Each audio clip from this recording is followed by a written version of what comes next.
আসসালামু আলাইকুম ফ্রেন্ডস, আরজুট শিখায় আপনাদেরকে স্বাগতম। আপনারা সবাই কেমন আছেন? আশা করি সবাই ভালো আছেন। বরাবরের মতো আপনাদের সাথে আছি আমি সাইফুল ইসলাম। চলে এসেছি নতুন একটি ভিডিও নিয়ে। সো আজকে আমরা জানবো আপনি কুলাউড়া থেকে ভৈরব যেতে কোন কোন ট্রেন রয়েছে, সেই ট্রেনগুলো ছাড়ার নতুন সময়সূচি, বন্ধের দিন এবং গিয়ে পৌঁছতে কতক্ষণ সময় লাগবে বিস্তারিত।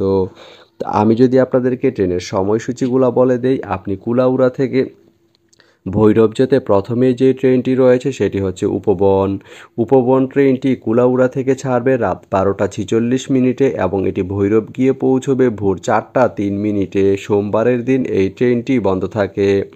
এরপরে রয়েছে কালনী। কালনী ট্রেনটি কুলাউড়া থেকে ছাড়বে সকাল 7:26 এবং এটি ভৈরব গিয়ে পৌঁছবে সকাল 11:10। শুক্রবারের দিন এই ট্রেনটি বন্ধ থাকে।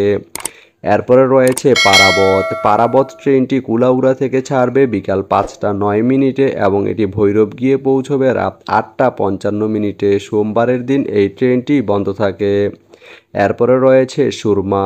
সুরমা ট্রেনটি কুলাউড়া থেকে ছাড়বে রাত 10:35 এবং এটি ভৈরব গিয়ে পৌঁছবে সকাল 6:38। এই ট্রেনটির কোনো অফ ডে নেই। তো আপনি কুলাউড়া থেকে ভৈরব যেতে এই 4টি ট্রেনের যে কোনো একটি ট্রেন ব্যবহার করতে পারেন। তো ভিডিওটি কেমন লাগলো অবশ্যই কমেন্ট করে জানাবেন। আর ভিডিওটি যদি ভালো লেগে থাকে বা আপনার কোনো উপকারে এসে থাকে তাহলে ভিডিওতে একটা লাইক করে দিবেন, কারণ আপনার একটা লাইক আমাকে অনেক ইন্সপায়ার করে নতুন নতুন আরও ভিডিও বানাতে। তো ধন্যবাদ সবাইকে ভিডিওটি এতক্ষণ ধৈর্য ধরে দেখার জন্য। ভালো থাকবেন, সুস্থ থাকবেন, অ্যাডজেট শিক্ষার সঙ্গেই থাকবেন।